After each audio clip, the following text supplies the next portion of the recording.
Tenali CI Ramulu Naik పెళ్లి చేసుకుని మోసం చేశాడంటూ ఒక మహిళ గుంటూరు ఎస్పీకి ఫిర్యాదు చేసింది. వ్యక్తిగత వీడియోలతో బెదిరిస్తూ 30 లక్షల రూపాయలు ఇచ్చి వదిలించుకోవాలని చూస్తున్నాడని ఆమె ఆరోపించింది.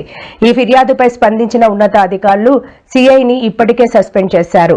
తనకు ప్రాణహాని ఉందని వ్యక్తిగత వీడియోలను సోషల్ మీడియాలో పెడతానంటూ బెదిరింపులకు పాల్పడుతున్నాడని చెప్పింది. ఇటీవల పల్నాడు సీఐ వ్యవహారం సైతం హాట్ టాపిక్ గా మారిన సంగతి తెలిసిందే. ఆమె ప్లాన్ ప్రకారం కిందకి పిలిచింది వాళ్ళ ఇంట్లోకి. అంటే ఈయన పెంట్ హౌస్ లో ఉంటారు, పైన కింద ఫ్లోర్ లో ఆమె ఉంటది.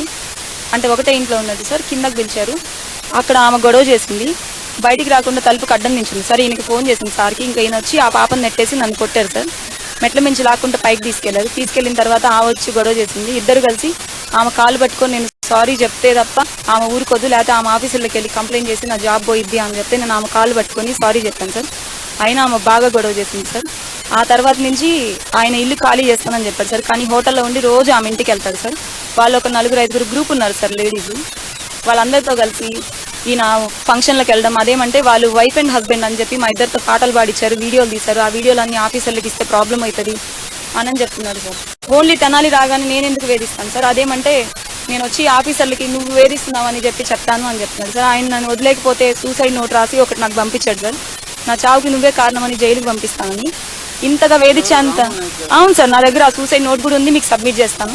ఇంతగా వేధించే అంతగా నేనేం చేశానో నాకు తెలియదు సార్. ఆ రాసినప్పుడు కూడా నేను అదే చెప్పాను సార్, మీ లవర్ని నిన్ను జైలు వేస్తారు, నన్ను ఎందుకు వేస్తారండి అని.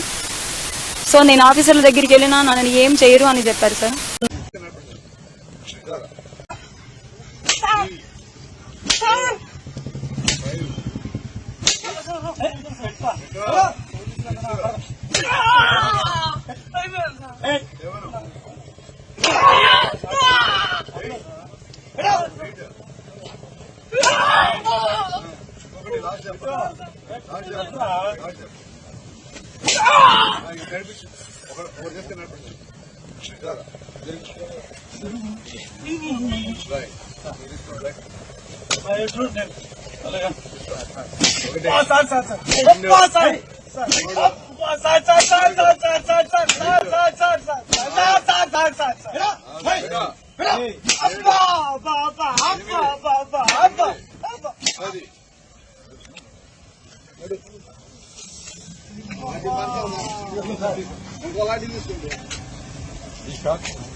సరిపోయా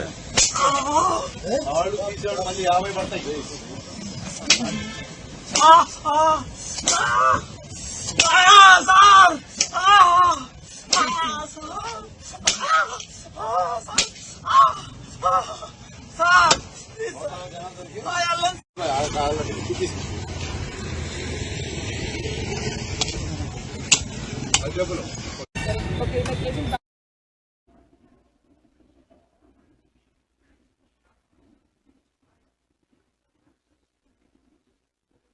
ఉండవల్లి పెనుమాక ఘటనలపై గుంటూరు ఎస్పీకి వినతి పత్రం ఇచ్చేందుకు